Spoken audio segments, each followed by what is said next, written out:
말씀 사도행전 17장 신약성경 217쪽으로 가겠습니다.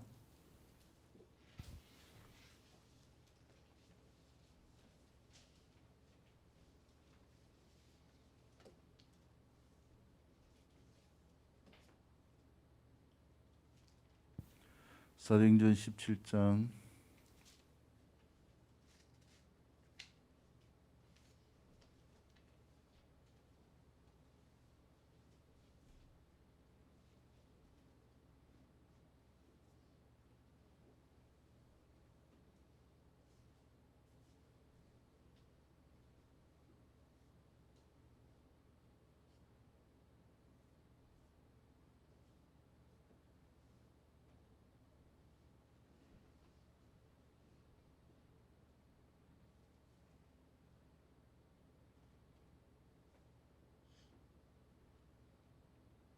오늘 말씀 제목은 세상을 어지럽게 하는 필수 동력인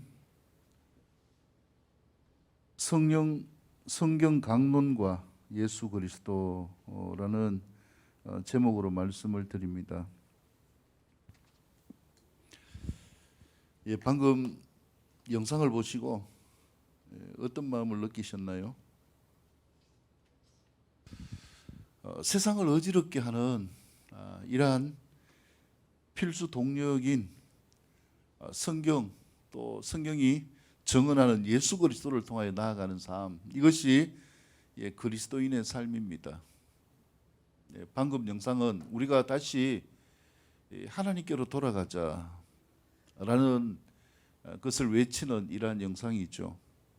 그 영상에서 본 것처럼 일제가 우리나라를 침략하고 난 다음에 신사에, 다른 말로 하면은 일본 이 귀신 무더기의 집에 신전에 참배하게 한 거예요.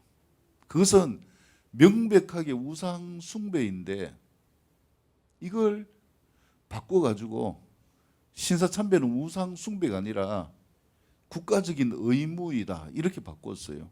그래서 우리가 이제 일본을 섬기는 나라니까 당연하게 우리가 신사에서 참배하는 것도 국가적인 의무이고 우리가 황국 시민으로서 당연한 것이다, 이런 터무니없는 명목을 붙여서 신사에 참배하게 했는데 1907년도에 부흥이 일어났어요.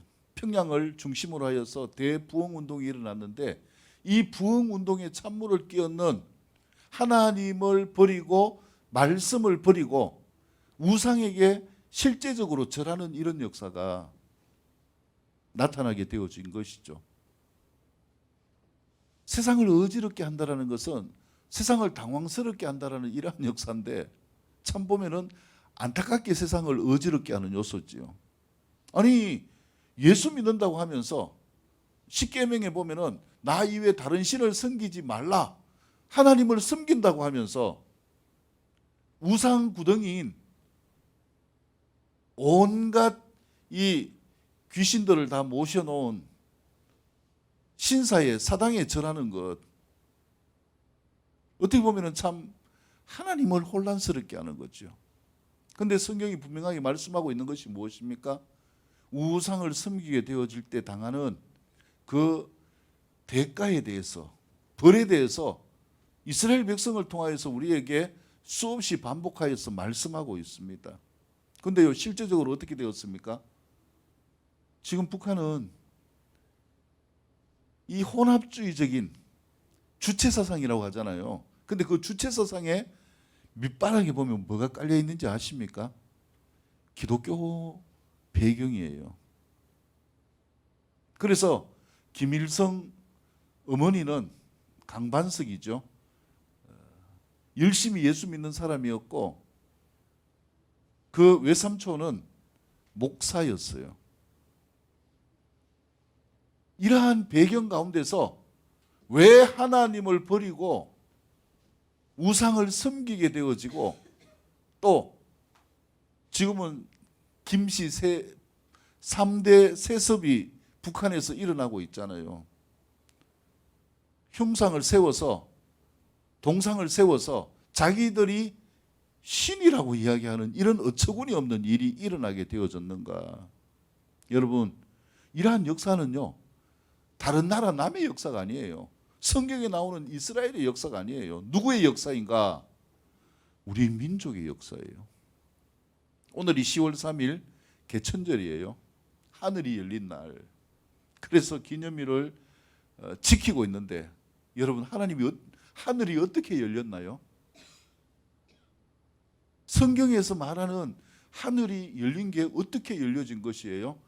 창세기 1장 1절, 태초에 하나님이 천지를 창조하시니라. 이게 하늘이 열린 거예요. 근데 알지 못하는 이러한 부족하고 앞을 보지 못하는 연약한 한계가 있으니까 어느 게 진짜인지를 모르게 되어지고 이러한 혼란스러운 가운데 살아가고 있는 이 인생살이 가운데서 여러분, 우리가 세상을 어지럽게 할 수 있는 사람들이 될 수 있기를 축복합니다. 누구를 통하여서요? 예수님을 통하여서. 답이 없을 때 예수님이 답입니다 라고 보여줄 수 있는 삶이 될 수 있기를 축복합니다. 그래서 우리나라가 하나님을 붙들고 나아가는 이것을 놓지 않는 힘, 이게 대한민국의 저력이에요. 저번에도 설교한 말씀드렸지만은 이 헌법을 만들 때, 재헌국회가 출발될 때에 어디에서 출발했습니까? 성경에 손을 얹고 예배하면서 출발했어요. 기도하면서 출발했어요.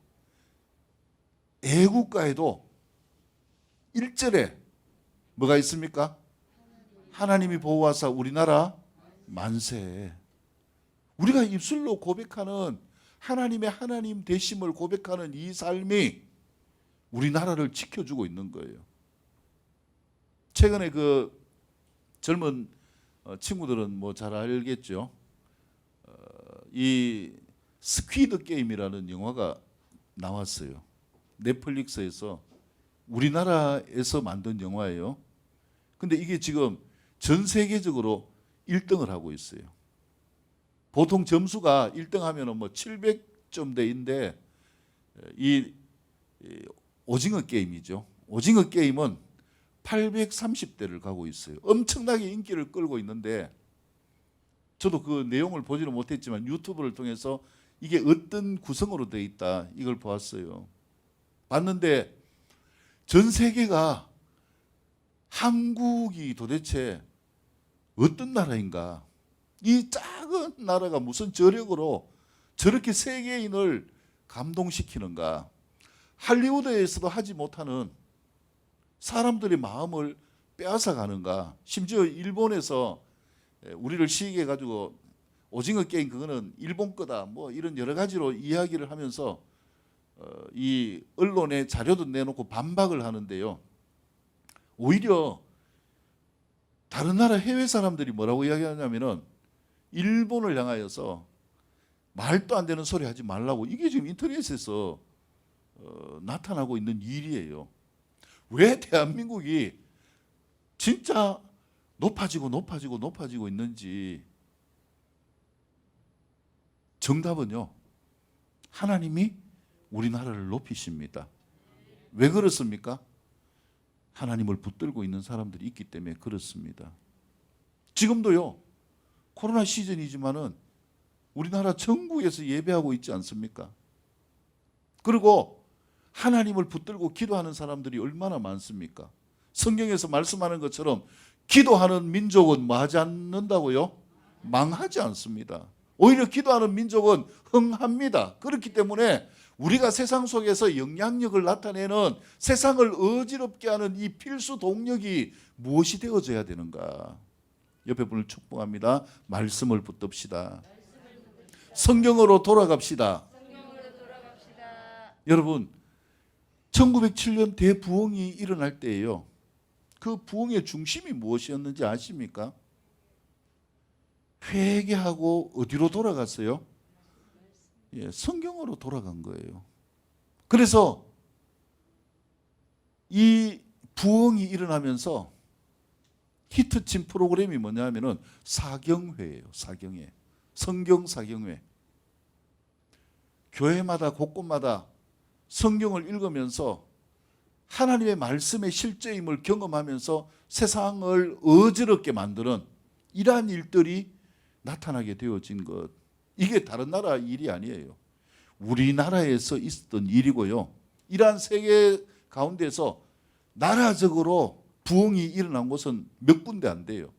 근데 희한하게도 우리나라에서는 대부흥이 1900년 초반에 일어났던 이 대부흥의 불길이 우리나라에도 번져가지고 엄청나게 큰 하나님의 역사가 나타나게 되어지고 교회가 중심이 되어지는 나라, 기도가 중심이 되어지는 나라가 되었어요. 이게 뭐냐? 하나님의 축복이 함께하는 삶이 되어지는 것입니다. 그래서 우리는 놓지 말아야 될 두 가지가 있는 것. 늘 똑같은 말씀이지만은 첫 번째 무엇입니까? 말씀을 붙들어야 됩니다. 두 번째는요, 기도해야 됩니다. 말씀과 기도로 살아가는 이 삶만이 인생의 유일한 정답이기 때문에 이 삶이 여러분 내 삶이 될 수 있기를 축복합니다. 이 말씀이 누구의 말씀인가? 나의 말씀이 될 수 있기를 축복합니다. 그래서 하나님이 나와 함께 하시고 나에게 주신 말씀을 붙들고 소망 가운데 살아가는 삶, 평강 가운데 살아가는 삶, 이 삶을 통하여서 하나님이 나를 위하여 일하시는 역사가 실제 가운데 경험되어지는 삶. 여러분, 이 모든 것이 어디에 있는가? 말씀 안에 성경 가운데 있다라는 것이죠. 근데 요즘 참 제가 고민이 많아요. 왜냐하면 성경을 몰라도 너무나 몰라요. 믿음 생활 하신 지 얼마 안 되는 우리 초신자분들을 말씀하는 게 아니에요. 신앙생활 몇십 년 했다고 하는데 도대체 뭘 모르는가? 이 성경을 몰라요. 성경을 모르니까 내가 믿음을 어떻게 붙들고 어떻게 나아가야 될지를 알지를 못하는 거예요. 인생의 모든 정답은 어디에 있는가? 성경에 있고 이 말씀이 누구의 말씀이 되어져야 되는가? 나의 말씀이 되어져야 되는데 성경을 그냥 드라마 보듯이 내가 들어보다가 재미있으면 보고 재미없으면 뭐 해버립니까? 채널 돌려버리는 것처럼 성경이 우리의 삶 가운데 방관자가 되어서는 안 된다는 거죠. 여러분, 성경을 내 것으로 내 양식으로 먹을 수 있기를 축복합니다. 그래야 누가 사는가? 내가 살게 되어지는 것입니다. 어제 저녁에 청년들한테 예배하면서 이 말씀 가운데서 성경에 대해서 제가 이렇게 질문을 했어요. 그리고 이 본문을 읽어주고 나와가지고 이 본문 내용이 뭔지 한번 본문 내용을 그대로 요약해서 이야기해보라. 그 다음에 나와가지고 이 말씀이 나에게 주시는 뜻이 뭔지를 한번 이야기해보라. 이렇게 했어요. 쉽지 않죠. 이 말씀을 강론하고 강의한다는 게 쉽지 않아요. 근데 그 중에서 이제 뭐 짧게 하는 친구도 있고 길게 하는 친구도 있었는데 또 말을 길게 많이 했어요. 했는데 제가 들으니까 성경적인 게 없는 거예요. 뭘 모르는가? 성경을 모르면요, 믿음의 삶이 다 헛다리짓기가 되어질 수 있다라는 거예요. 세상을 어지럽게 하기는커녕 어지러운 세상 속에 잠식을 당해가지고 사람들에게 손가락질을 받습니다. 뭐라고요?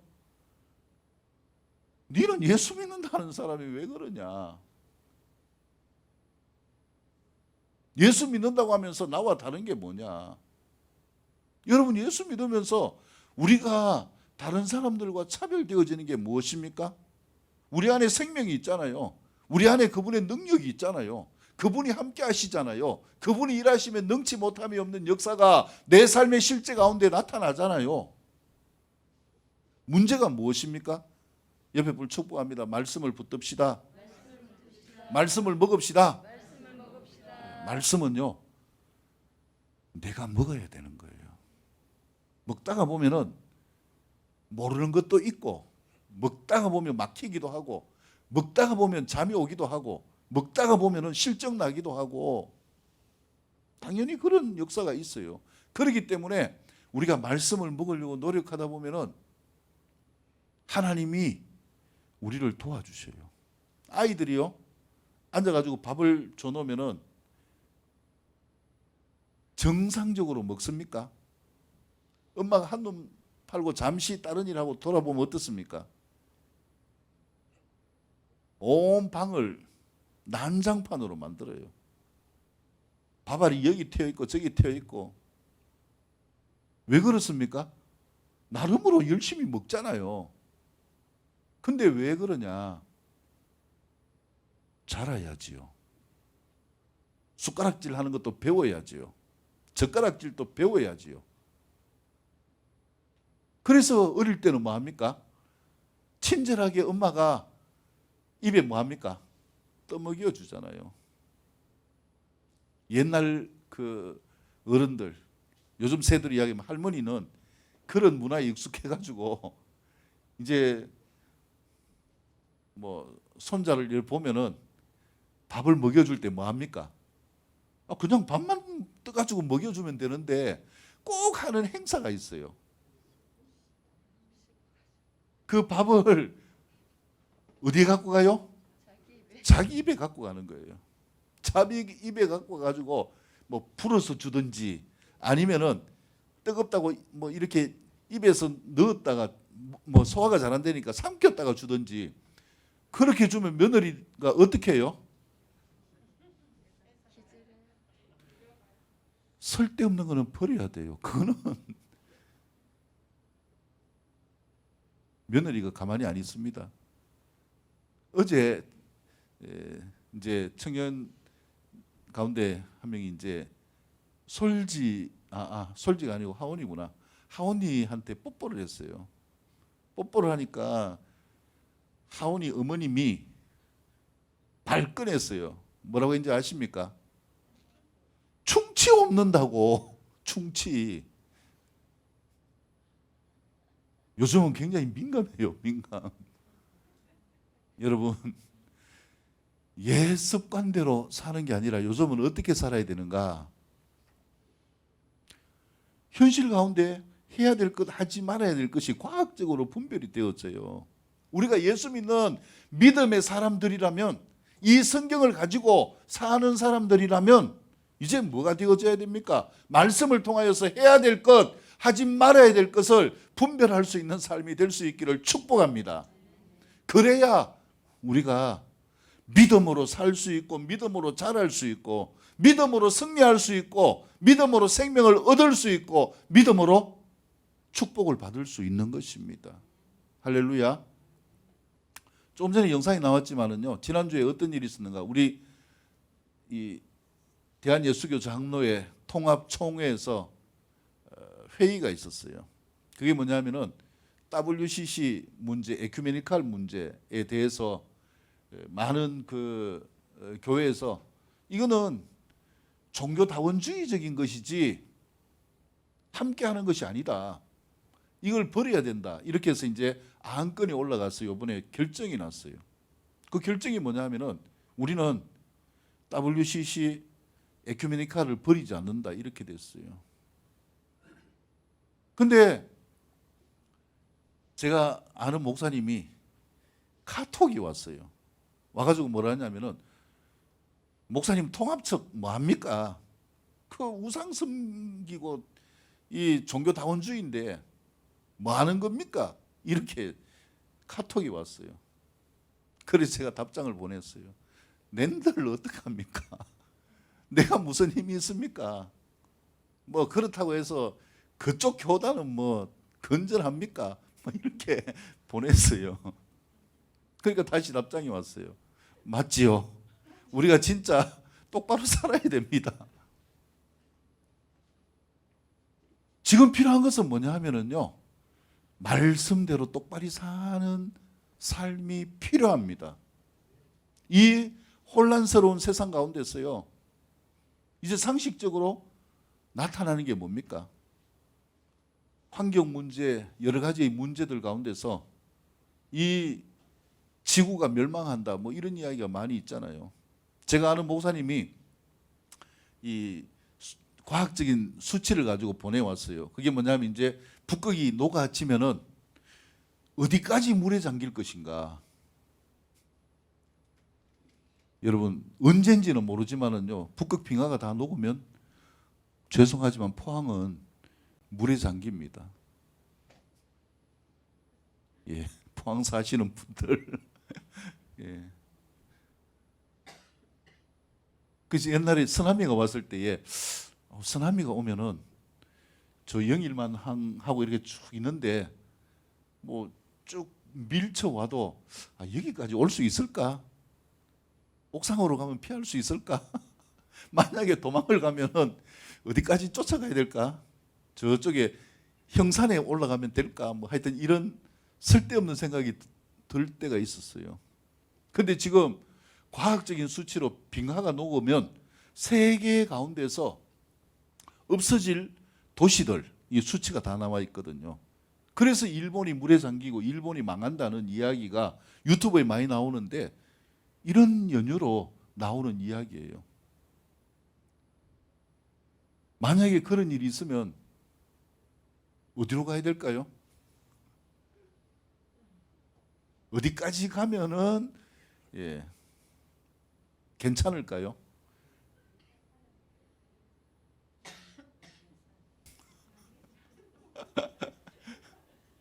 뭐 그것만 이야기할 수 있는 게 아니죠. 이 러시아에 있는 체르노빌 이 뭡니까 원자로 폭발했잖아요. 폭발할 때에 40km 반경이에요. 그 피해 영역이. 근데 만약에 우리나라의 원자로가 폭발한다면은 포항은 또 어떨까요? 제가 한번 이렇게 따져봤어요. 월성 원자력에서 여기까지 거리가 얼마 될까요? 40km가 안 됩니다. 울진 원자력에서 여기까지 거리가 얼마 될까요? 우리는 양쪽에서요 위협받고 있어요. 그 다음에 또 이 바다 끝이잖아요. 동해 끝. 바다에서 어떤 뭐 쓰나미나 해일이 온다면 또 우리가 어떻게 될까? 이런 부분들이 쓸데없는 고민일 수도 있지만은 모든 것이 다 성경 중심으로 돌아가는 시대를 우리가 살고 있다라는 것이죠. 그래서 우리가 이러한 가운데서 정답을 가르쳐 줄 수 있는 삶이 될 수 있기를 축복합니다. 우리가 엔카운터를 오해 하지만은요, 토크하는 사람들이 나와서 하는 이야기가 뭡니까? 예수 믿는 게 정답입니다. 이걸 이야기하는 거예요. 그러면은 말하는 내가 예수 믿는 것이 뭐라는 걸 경험해야 됩니까? 정답임을 경험해야 되죠. 내가 그걸 알지 못하고 이야기는 하는데 비스무리하게 이야기를 한다면은 그것은 정답을 이야기를 해줄 수가 없는 것입니다. 그래서 우리는 어디로 돌아가야 되는가? 옆에 분을 축복합니다. 말씀으로 돌아갑시다. 예, 그래서 요즘 보면은요, 성경을 읽는 게 굉장히 잘 나와 있어요. 휴대폰만 들고 있어도 이어폰 끼고도 말씀을 잘 들을 수 있어요. 뭐 이 강변을 운동하면서도 말씀을 들을 수가 있고 일을 하면서도 들을 수가 있고 중요한 것이 무엇인가? 우리가 이 듣는 것을 나의 것으로 취할 수 있는 삶이 될 수 있기를 축복합니다. 자, 이것을 위하여서 세 가지로 우리가 말씀의 교훈을 살펴봅니다. 자, 맨 먼저 1절에서 9절까지의 말씀입니다. 자, 본문 1절에서 9절 일어나셔서 같이 읽도록 하겠습니다. 시작.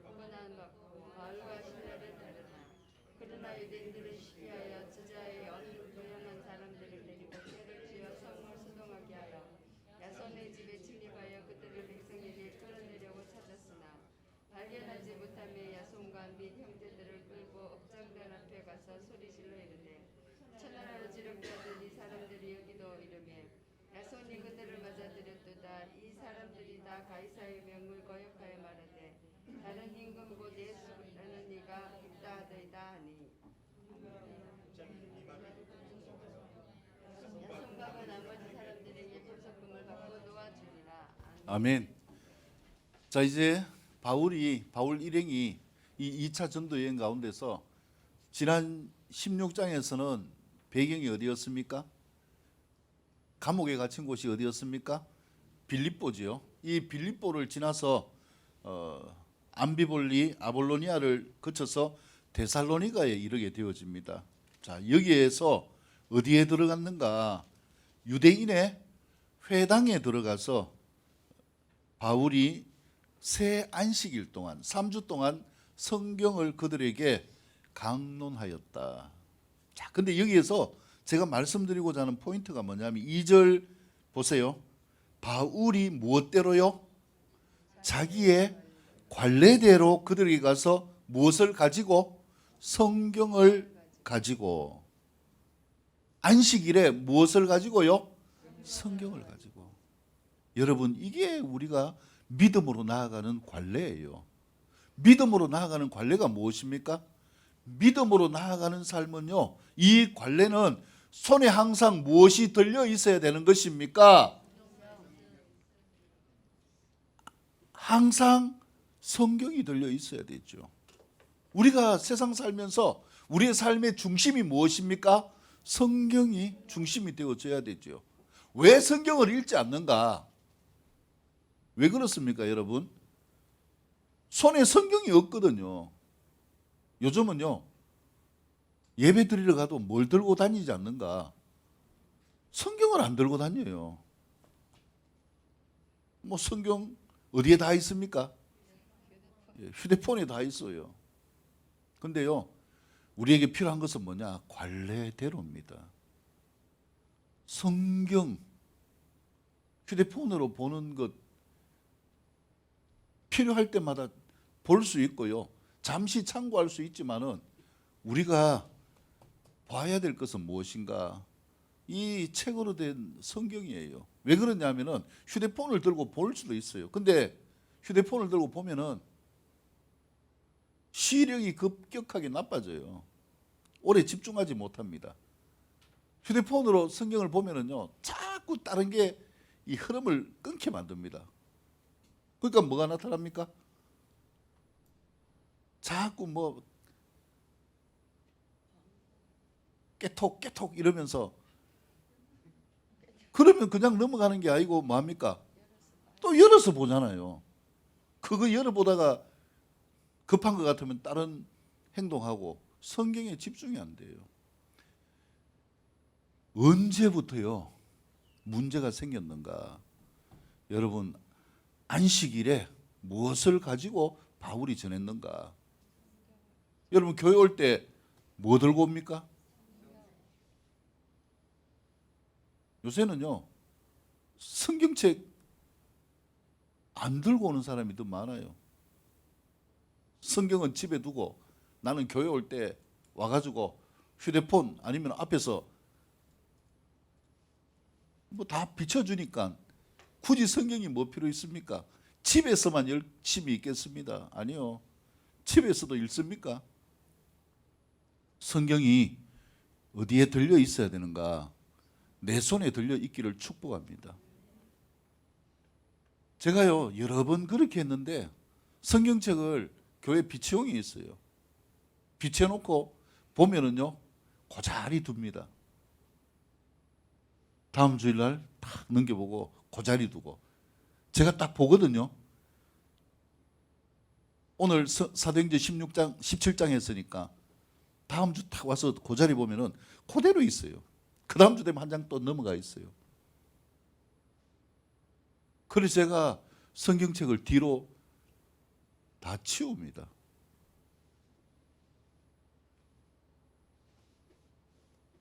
비치하는 것은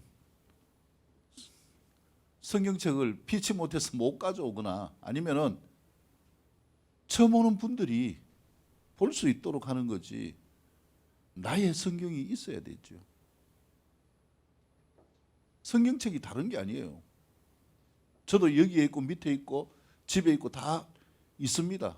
그때마다 그 성경을 보지만은 중요한 것은 뭐냐면은 우리의 손에 성경이 익숙한 삶이 될 수 있기를 축복합니다. 휴대폰을 들고요, 다른 거 안 하고 성경이 익숙하면 괜찮아요. 그거는 휴대폰이 성경책과 같죠. 근데 대부분 그렇지 못하다라는 거예요. 그래서 첫 번째 교훈, 믿음의 관례인 성경으로 돌아갈 수 있기를 축복합니다. 성경과 친할 수 있기를 축복합니다. 성경이 늘 내 손에서 떠나지 않기를 축복합니다. 예수님의 죽으심과 부활하심이 성경 속에서 말씀하고 있기 때문에 그렇습니다. 우리가 구원받는 것은 예수님의 죽으심과 부활이 나의 것이 될 때에 영생을 얻고 풍성함을 얻게 되어지는데, 성경을 보지 않고 어떻게 우리가 영생을 얻을 수가 있나요? 비슷하게 이야기를 할 수 있어요. 근데 누가 이야기에 대해서 질문을 하면은 아무 대답을 못 하는 거예요. 그러니까 이단들이 판을 치는 거예요. 이단들이 희한한 논리를 가지고 이야기를 합니다. 근데 그게 다 모르니까 넘어가는 거죠. 이 유튜브에도요, 이단들이 올려놓은 영상이 너무 많습니다. 근데 제가 거기에 대해서 크게 걱정을 안 하는 이유가 있어요. 왜냐하면 유튜브 들어가가지고 이 신앙 영상 보는 사람들이 별로 없어요. 이런 삶을 통하여서 세상을 어지럽게 할 수 있는 이 말씀이 나와 함께하는 삶이 되어질 수 있겠는가라는 거예요. 바울은 성경을 들고 안식일에 회당에 들어가서 새 안식일 동안 강론하였습니다. 설교하였죠. 그 다음에 무엇입니까? 뜻을 풀어서 전하였습니다. 그게 뭡니까? 예수님이 누구시고, 예수님이 왜 죽으셨고, 예수님이 부활하셨다라는 것을 전하게 되어지는 것이죠. 자, 이렇게 전하니까 유대인들이 시기하고 방해를 합니다. 그래서 계속 지금 바울 일행을 추적하는 자들이 있는 것처럼 여기에서도 바울 일행을 죽이려고 하는 이런 행동을 하게 되어지죠. 그런데 찾아내지 못했는데 6절 보면은 이 예수 믿는 사람을 어떻게 표현하고 있는가? 천하를 어지럽게 하던 이 사람들이 여기에도 뭐했다? 이르렀다. 옆에 볼 축복합니다. 천하를 어지럽게 하는 자가 됩시다. 야, 천하를 어지럽게 하는 자들이요, 이만큼 모여 있으면 여기가 완전 야단 나는 거 아닙니까? 하나님의 강력한 임재가 있고요, 하나님의 강력한 역사가 나타나는 게 아닙니까? 말씀을 붙들고 나아가는 이 삶이 우리의 삶의 중심이 되어질 수 있기를 축복합니다. 그래서 이 천하를 어지럽게 하는 중심이 뭐냐? 7절에 보면은 로마 황제가 아니라 다른 임금이 있다. 이것 때문에 지금 세상이 혼란에 빠졌어요. 그 사람이 누굽니까? 곧 예수라 하더라. 예수님이 우리의 왕이 될 수 있기를 축복합니다. 내 인생의 주인이 될 수 있기를 축복합니다. 그러면 우리가 어떤 삶을 살 수 있는가? 세상을 어지럽게 할 수 있는, 세상 가운데 영향력을 떨칠 수 있는 삶으로 살게 되어짐을 믿으시기를 축복합니다. 자, 두 번째 교훈을 봅니다. 10절에서 15절까지의 말씀을 일어나서 읽습니다. 10절에서 15절입니다. 시작.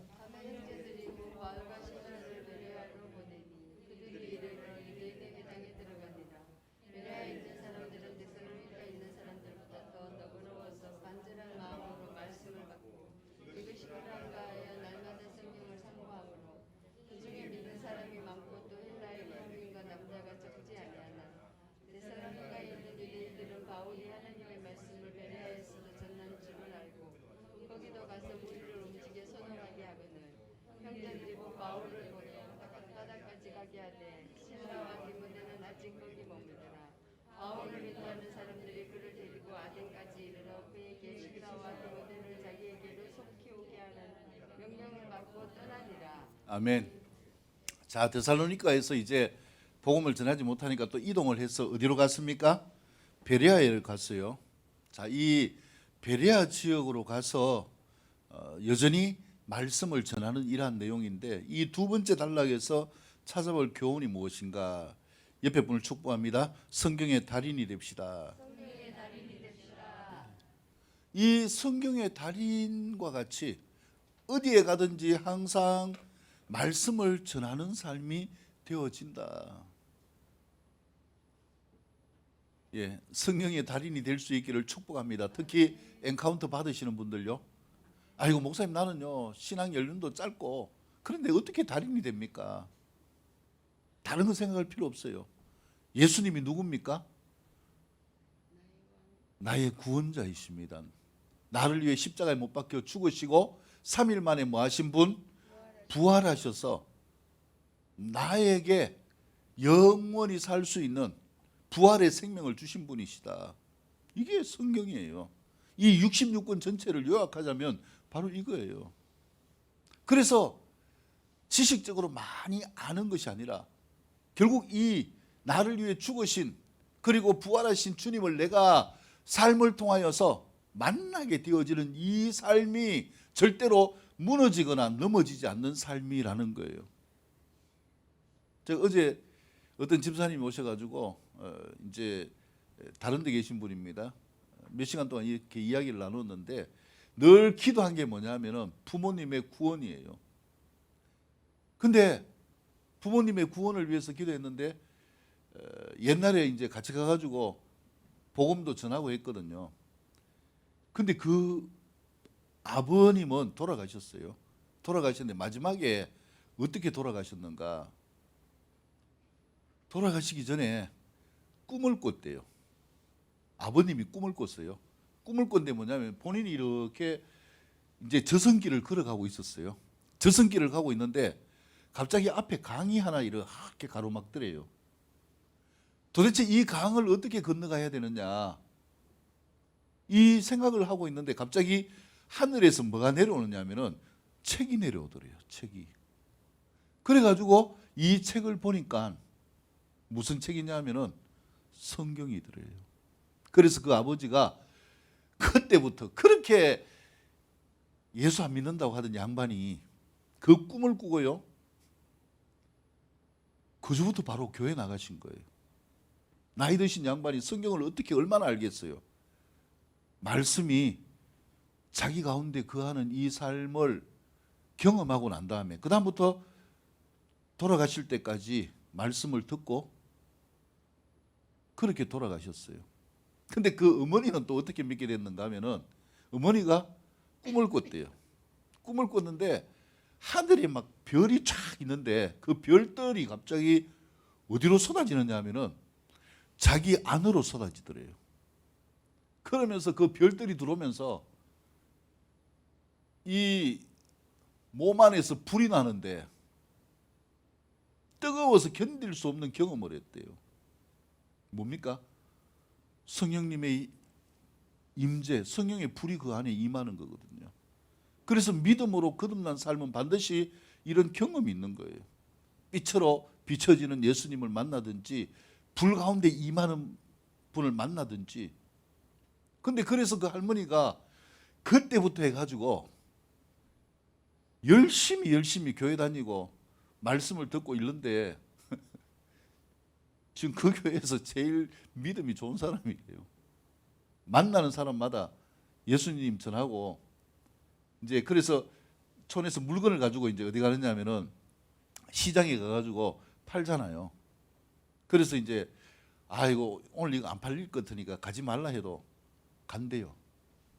하나님이 하시면 된다 하고 가는데 최고 빨리 팔고 또 집으로 온다네요.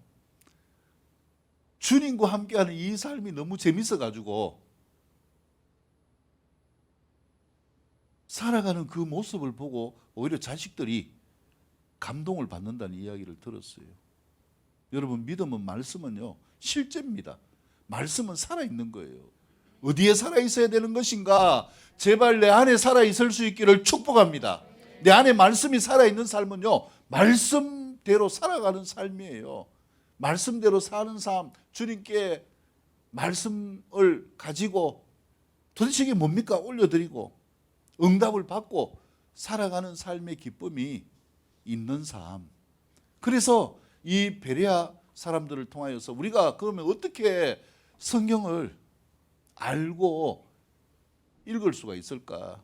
오늘 본문에서요, 4가지를 우리에게 말씀하고 있습니다. 자, 11절 말씀 보세요. 첫 번째 비결은 무엇인가? 베레아에 있는 사람들은 데살로니가에 있는 사람들보다 뭐 하였다고요?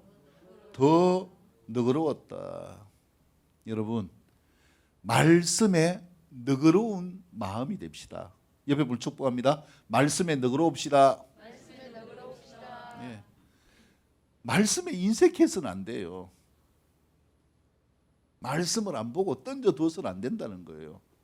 말씀에 너그러울 수 있기를 축복합니다.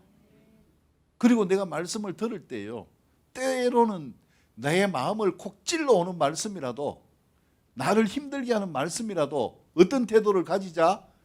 너그러울 수 있기를 축복합니다.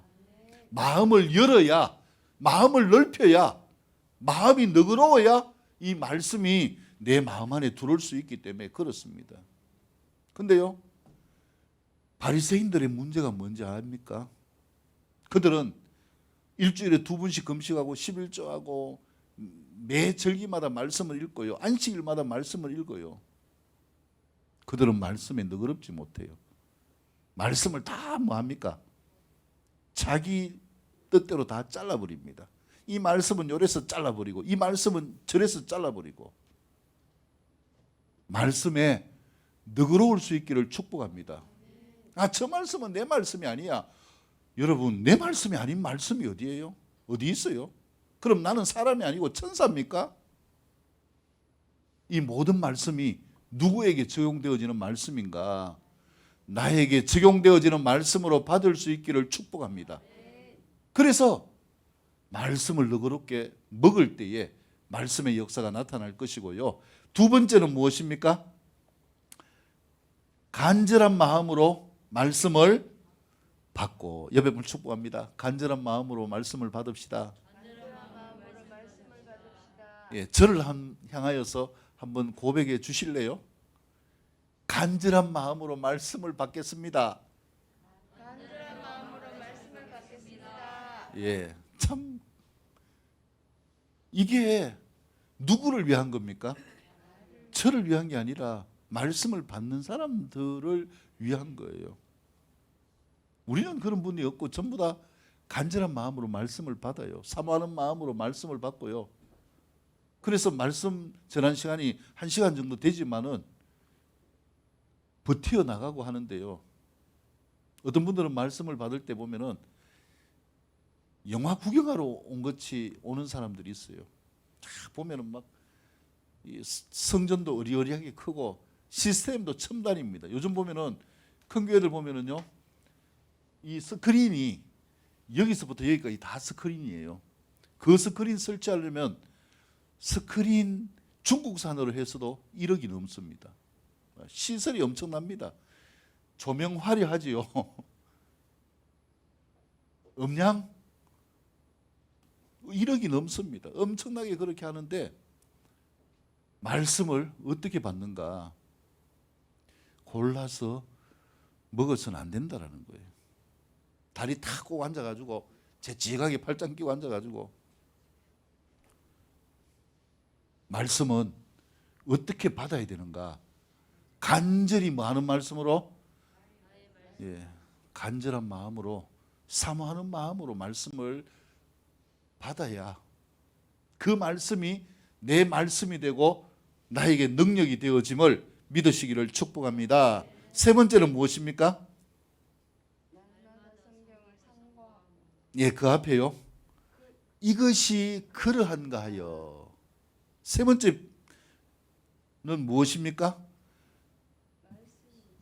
그러한가 하여 말씀을 받아라.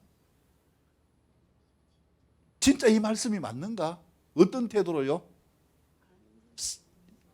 의문을 가지고 질문하는 태도로. 여러분 그냥 무조건 모르면서 아멘 아멘 아멘 하는 게 이게 정답이 아니에요. 모르면 뭐라고 이야기해야 됩니까? 모른다고 이야기를 해야지요. 내가 이 말씀이 뭔지 궁금하고 모르겠으면 하나님 도대체 이게 뭡니까? 왜 이 말씀의 의미가 왜 이렇습니까? 왜 나한테 이 말씀이 이루어지지 않습니까? 모르면 무엇을 해야 됩니까? 그것을 의심하고 뭐하라? 질문하기를 축복합니다.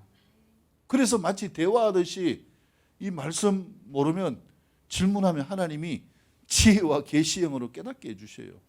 또 뭐 저를 통해서 그 부분들을 또 이야기를 할 수도 있고요. 또 인터넷에 보면은 내용이 나와 있기 때문에 알 수 있도록 한다라는 거죠. 그렇기 때문에 말씀을 먹는다는 게 그냥 막 먹는 게 아닙니다. 애들이 보면은 음식을 주면 얼마나 까탈스럽습니까? 뭐도 하나 용납하지 않습니까?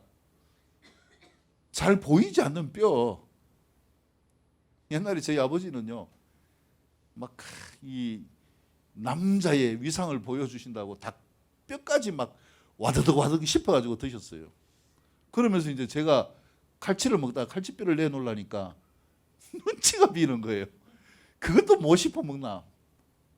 그래가지고 작은 뼈라고 제가 그냥 삼켰어요. 어떻게 됐을까요? 목에 걸려가지고 김치 꿀떡 뭐 또 뭡니까? 시래기 꿀떡 하면서 혼쭐 난 적이 있어요. 말씀을 먹는다. 말씀을 먹는다라는 것은 그냥 막 받아 먹는 게 아니라 그것이 무엇인지를 질문도 하고 또 의미를 의심도 해보고 이렇게 해서 그 말씀이 내 말씀이 되도록 만들어야 되는 거예요. 근데 내가 그걸 의심하지 않고 그냥 따라가다 보니까 여기는 희한한 데네. 어디에 와 있어요? 한 번은 신천지가 있고 또 아니라서 이쪽으로 가다가 가니까 여기는 괜찮은 것 같네. 어디 와 있어요? 안상홍 정인에 와 있고 이쪽으로 가다가 보니까 여호와 정인에 와 있고 이단들이 얼마나 많은지 몰라요. 근데 이단들은 다 무엇을 가지고 승부하는지 아십니까, 여러분? 말씀을 가지고 승부를 해요. 이단들은. 근데 오리지널이라고 하는 예수 믿는 사람은 뭐 가지고 승부하는지 아십니까? 누가 말씀이라고 했어요? 화가 나는데. 말씀으로 승부하는 사람들이 거의 없어요. 무엇으로 승부합니까? 말씀은 다 던졌잖아요. 무엇으로 승부해요?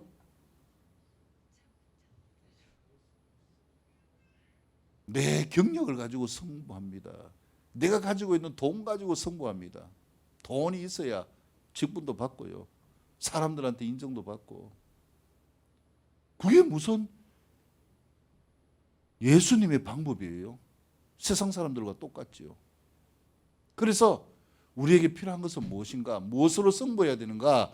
말씀으로 승부할 수 있기를 축복합니다. 제가 지난주에 그 자매 한 분을 상담을 했는데 참 그 상담을 이렇게 들으면서 한편으로 감사하고 한편으로는 안타까웠어요. 뭐 아무 부족함이 없는 그런 자매거든요. 남편이 변호사고 뭐 집안이 빵빵해요. 뭐 돈도 많고 그 다음에 본인도 서울대학교 나왔고 뭐 부족한 게 자식들도 있고요. 아무 걱정이 없는데 뇌에 종양이 생겼어요. 근데 이걸 잘못하다가는 반신마비가 된다는 이런 진단이 나왔어요. 그래가지고 이제 병원에 유명하다는 우리나라에서 유명하다는 병원에 다 다녔어요. 세브란스도 갔고 아산병원도 갔고 삼성병원도 갔고 서울 분당에 있는 서울대학 병원도 갔고 다 갔어요. 그리고 또 그 집안에 이 뇌 쪽에 전문인 의사가 2명이 있대요. 그 의사들 소견도 다 들었어요. 근데 이제 결정을 못 내리는 거예요. 수술을 하면 마비가 될 수 있는데 그럴 바에는 좀 늦게 수술을 해라. 이게 한파고, 이쪽에서는 만약에 늦게 수술하다가 신경을 누르면은 이게 이제 정상으로 또 회복이 잘 안 된다네요. 그러지 말고 지금 해라. 이렇게 어떻게 할까? 이제 이것 때문에 고민을 하는 거예요. 근데 그 상담을 하면서요, 안타까운 게 뭐였냐면은 그 시어머니가 얼마나 며느리를 사랑하는지, 이 뇌종양 걸린 이게 한 6개월 정도 지금 이제 그 시간이 경과됐는데요, 시어머니가 우울증이 왔대요. 며느리 병 때문에. 남편이 얼마나 그 부인을 사랑하는지 남편이 공황장애가 왔대요.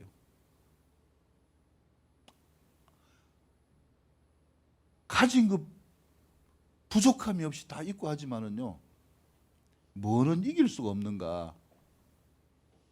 기억나십니까? 앞에서 할 때 헤롯이 무엇에 물려서 죽었어요? 벌레에 물려서 죽었는데, 이 뇌에 있는 작은 종양 하나 때문에 온 집안이 박살이 난 거예요. 그 가정에 필요한 게 뭘까요, 여러분? 예수님이 필요합니다. 말씀이 필요해요. 그냥 왔다 갔다 하는 종교심이 아니라 진짜 예수 믿는 믿음, 그 믿음이 그 가정을 살리는데, 그래서 제가 권면을 드린 게 뭐냐면은, 자매님을 통해서 하나님이 영광을 보시기를 원하시는데 가족들의 구원을 이루시기를 원하는 찬스라고. 그리고 그 자매한테 물었어요. 그러면은 그 자매님은 지금 마음이 어떠냐고.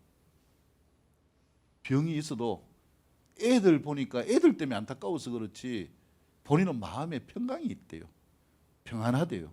나중에 기도해드리고 물었는데도 하나님의 임재가 있대요. 말씀이 함께하는 삶이잖아요. 그래서 그 삶이 그 자매를 통해서 그 가정에 나타나기를 원하시는 하나님의 계획, 결국 무엇입니까? 말씀은 무엇하기 위한 것입니까? 우리를 구원하시기 위한 거예요. 여러분, 삶의 절망, 삶의 문제 가운데 무엇을 붙드십니까? 옆에 분 축복합니다. 말씀을 붙듭시다. 말씀을 붙들고 승부할 수 있기를 축복합니다. 말씀을 붙들면요, 누가 함께 하십니까? 말씀의 주인공이 누구예요? 말씀의 주인공이 누구예요? 예수님이에요. 예수님. 우리에게 오신 예수님. 또 말씀의 주인이 누굽니까? 성령님이에요. 그래서 예수 믿으면 예수님이 함께하고 성령님이 함께 하시는데, 어떤 것도 이겨나갈 수 있는 실제적인 은혜가 있다라는 것을 믿으시기를 축복합니다. 그래서 우리가 이 말씀은 누구의 말씀이 되어져야 되는가? 나의 말씀이 되어지기 위해서 어떻게 받아야 된다고요? 간절하게. 간절하게 사모하는 마음으로 말씀을 받아주셔서 감사합니다. 그 다음 네 번째는 뭘까요? 날마다 성경을 뭐 해야 됩니까? 상고할 수 있기를 축복합니다. 상고하다라는 게 뭡니까? 큐티하는 게 상고하는 거예요. 제가 어제 청년들한테도 이야기했어요. 큐티 색깔 좀 바꾸읍시다. 똑같아요. 이렇게 살겠습니다. 저렇게 살겠습니다. 그래서 제가 청년들하고 큐티에 올릴 때는요, 아멘 하고 제가 화답을 합니다. 그 다음에 아바타도 보내주고요. 근데 어제도 이렇게 살겠습니다. 오늘 또 이렇게 살기를 결단합니다. 제가 아무 이야기 하지 않다가 어제 한마디 했어요. 도대체 언제 그렇게 살 거예요? 결심만 하지 말고요, 사는 삶이 될 수 있기를 축복합니다. 말씀을 가지고 상고할 수 있기를 축복합니다. 상고하는 게 뭡니까? 묵상하는 거예요. 원어에 보면은 상고하다라는 뜻이 뭐냐면은 자세히 조사하다라는 거예요. 경찰서에 가면은 무슨 과가 있습니까? 조사과가 있잖아요. 조사과에 들어가서 신문을 받습니다. 신문하다. 이게 상고하는 거예요. 말씀을 자세히 볼 수 있기를 축복합니다. 내 말씀으로 보는 삶, 이것이 네 가지 우리가 성경을 볼 수 있는 삶의 비결입니다. 첫 번째, 어떤 마음? 말씀을 너그럽게 봅시다. 두 번째는요, 간절하게 말씀을 사모하는 마음으로 받읍시다. 세 번째는요, 진짠가? 말씀을 의심도 하고 질문도 하면서 내 말씀으로 만들어야 됩니다. 네 번째는요, 날마다 성경을 묵상해야 됩니다. 이것이 우리가 말씀 가운데에서 승리하는 비결이 되어지는 것이고요. 마지막 세 번째 16절에서 34절까지의 말씀인데 주보의 3번입니다. 예수님을 알지 못하는 신으로 섬기는 종교심을 가진 말쟁이가 아니라 더듬기만 해도 가까이에서 만나주시는 전능하신 하나님과 함께하는 삶이 될 수 있기를 축복합니다. 지금 이 16절 이하에서는요, 오늘 바울이 많이 갑니다. 데살로니가에서 그 다음에 어디로 갔어요? 베레아로 갔어요. 베레아에서 또 어디로 갔습니까? 아덴으로 갔어요. 이 아덴은 오늘날 어딘가? 아테네예요. 아테네. 아테네는 무슨 도시입니까? 아테네는 철학의 도시잖아요. 문화의 도시, 철학의 도시입니다. 이 유럽의 꽃입니다. 아테네가. 여기에 유명한 사람이 있죠. 요즘 뭐 노래도 나오대요. 뭐 테스 형. 저는 처음에 테스 형이 누군가 싶었는데 아리스토텔레스. 아리스토텔레스가 아니라 소크라테스. 소크라테스의 제자가 아리스토텔레스, 플라톤 이렇게 내려가는데 그 당시에요, 발달되어진 학문이 뭐냐면은 수사학이에요. 말쟁이들이 너무 많아요. 철학자들은 뭐가 많습니까? 말이 많아요. 여러분, 세상 사람들이 교회 다니는 사람 보고 뭐라고 이야기합니까? 예수쟁이는 뭐만 동동 뜬다? 입만 동동 뜬다. 말쟁이들. 오늘 보면은요, 이 말씀 보면은 이 아테네에는 진짜 석학들이 많고 뭐가 많는가? 말쟁이들이 많았어요. 18절에 보면은 어떤 사람은 이럴 이 말쟁이가 무슨 말을 하고자 하느냐? 말쟁이들이 모인 곳. 그래서 시장, 아고라라고 하죠. 시장에 모여가지고 자기의 주장을 하게 되어지는데 바울도 나서서 예수님이 그리스도이심을 전하게 되어지는 이러한 내용입니다. 근데 바울이 전한 내용은 무엇입니까? 예수의 부활을 전했다. 예수님은 사람이 아니라 3일 만에 부활하신 누구라고요? 하나님이시다라는 것을 전하게 되어졌다라는 것을 말씀하고 있는 것이죠. 자, 그래서 이 말쟁이들 가운데서 바울이 변론하면서 22절 보세요. 아레오바고 가운데 서서 말하되 아덴 사람들아 너희를 보니 범사에 뭐가 많더라? 종교심이 많도다. 종교심, 신을 섬기는 이 마음. 이 그리스에는 뭐가 있습니까? 신화가 있잖아요. 수십만의 신이 있잖아요. 그러니까 뭐가 많을 수밖에 없습니까? 종교심이 많을 수밖에 없는 거예요. 여러분, 자, 두 가지 포인트예요. 옆에 분 축복합니다. 말쟁이로 그치지 맙시다. 종교심으로 그치지 맙시다. 제가 늘 말씀드리는 게요, 종교적인 삶을 뛰어넘으라라고 말씀을 드리는 게 뭐냐면은 신앙이라는 것은요, 말쟁이를 뛰어넘고 내가 하나님을 예배하는 이 규칙적인 이 삶, 주어진 이 의무적인 삶을 뛰어넘어야 되는 거예요. 그래서 말만 많이 하는 사람이 되어서는 안 됩니다. 교회에 말이 얼마나 많습니까? 근데 그 말 가운데 무슨 말이 있어야 됩니까? 예수 그리스도가 있어야 되죠. 근데 들어보면요, 예수 그리스도가 없어요. 이게 문제라는 거예요. 아까 말씀드린 것처럼 청년들 이야기하라고 하니까요, 내용을 이야기하는데 그럴듯하게 이야기해요. 근데 듣는 청년들은 야, 잘한다 하고 듣고 있었겠죠. 제가 들을 때에는 맞는 것도 있지만은 말쟁이도 있었거든요. 정확하지 않으면 뭐에 불과합니까? 말쟁이에 불과합니다. 예수님 10년, 20년 믿어도요, 내 안에 살아계신 예수 그리스도의 부활, 이 말씀이 함께하는 삶이 되지 못하면은 말하기는 하는데 말쟁이로 살 수밖에 없어요. 종교적인 삶을 살 수밖에 없어요. 우리는 이것을 뛰어넘어서 어떤 삶이 되어져야 되는가? 옆에 분을 축복합니다. 하나님과 함께하는 삶이 됩시다. 그 삶이 어떤 삶인가를 바울이 말씀합니다. 그게 무엇입니까?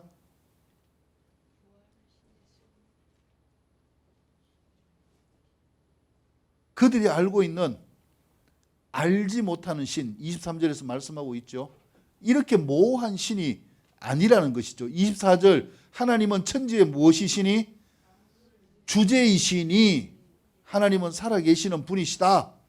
그리고 이 땅의 모든 것을 정하는 분이시다. 계속 말씀하고 있죠. 그리고 중요한 포인트입니다. 27절, 이는 사람으로 혹 하나님을 더듬어 찾아 발견하게 하심이로되 그는 우리 각 사람에게서 뭐하지 않다고요? 멀리 계시지 않다. 여러분, 하나님이 얼마나 우리와 가까이 계시는지 믿으시기를 축복합니다. 바울이 지금 말하는 게 뭡니까?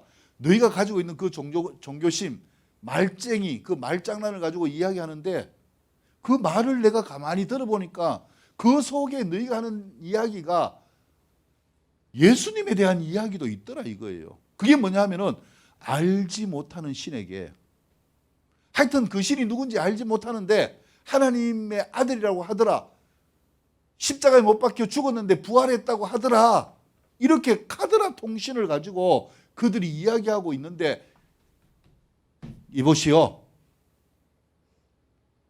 알지 못하는 신이 아니라 그분은 하나님입니다.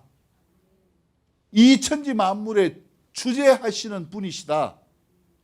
그 하나님은 멀리 계신 것이 아니다. 어디 계시다고요? 가까이 계시다. 어떻게 해도 그 하나님을 만날 수 있다. 27절에서 말씀드렸잖아요. 더듬어 찾아도 뭐 할 수 있다? 발견할 수 있다. 너희가 지금 까막눈이라고 이야기하는데 상관없다. 더듬더듬 해도 누구를 만날 수 있다고요? 하나님을 만날 수 있다. 어떻게 계시다고요? 아주 가까이 계시다. 그래서 이 하나님을 만나는 게요, 너무나 쉽고 너무나 간단한 거예요. 초신자라고 해도 상관이 없는 거예요. 지금 예수님을 알지 못하고 더듬더듬 해도 상관이 없어요.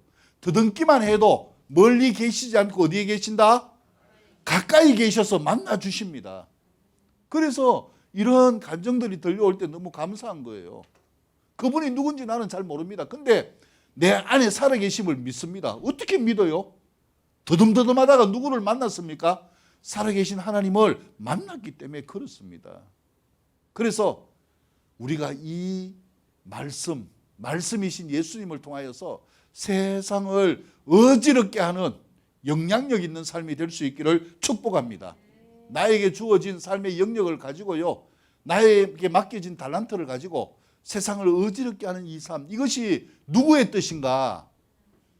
하나님의 뜻이라는 거예요. 오늘부터 무엇을 가까이 합시다? 성경을 가까이 할 수 있기를 축복합니다. 그냥 예수 믿는 말쟁이에 그치지 말고요, 종교적으로 의무적으로 왔다 갔다 하는 삶이 되지 마시고 더듬어 보십시다. 더듬어 보시면 아주 가까이 계신 하나님을 말 수 있기 때문에 만날 수 있습니다. 이 역사가 저와 여러분의 역사가 될 수 있기를 축복합니다. 하나님께 영광을 올려드립니다.